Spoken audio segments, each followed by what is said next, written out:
আসসালামু আলাইকুম রহমতুল্লাহ। দাঁড়িয়েছিলাম হাতির ঝিল রামপুরার ওই দিকটায় যাচ্ছিলাম, কোনো জায়গায় পাচ্ছিলাম না দাঁড়ানোর জন্য। এতই বাইক হয়েছে বাংলাদেশে এখন যে দাঁড়ানোর কোনো ওয়ে ছিল না। তারপরে একটু উল্টেই যেতেছিলাম। উল্টা গিয়ে যখন এই কর্নারটাতে গিয়ে আমি দাঁড়াবো, তখনই একটা একটা আপু সামনে আসলো।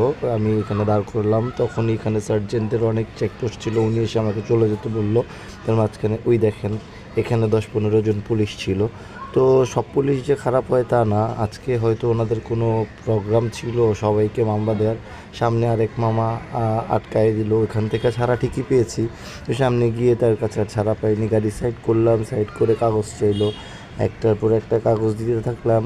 প্রথমে গাড়ির ট্যাক্স টোকেন দিলাম, মানে যা যা কাগজপত্র আছে সব দেওয়ার পরে লাইসেন্সটাও দিতে বললো, লাইসেন্স দিলাম। সে মোটামুটিভাবে পোলাইটলি মাস্ক পরা ছিল।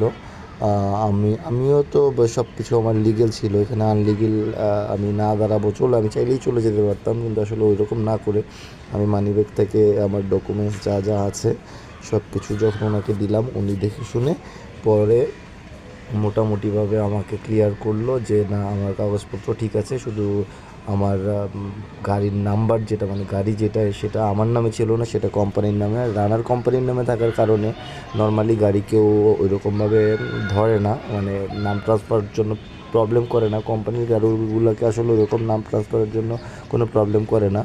তো তার হাত থেকে একটা পর্যায়ে একটা কাগজ পড়ে গেছিলো, মানে আমার টেক্সট টোকেনটা পড়ে গেছিলো। সে নিজেই উঠায় সব কিছু ঠিকঠাক দেখে সে অবশেষে আমাকে বলল, ঠিক আছে ভাই, আপনি এখন যেতে পারেন। আমি কাগজপত্রগুলো গুছিয়ে মানিব্যাগে ঢুকিয়ে ইনশাল্লাহ আল্লাহর নামে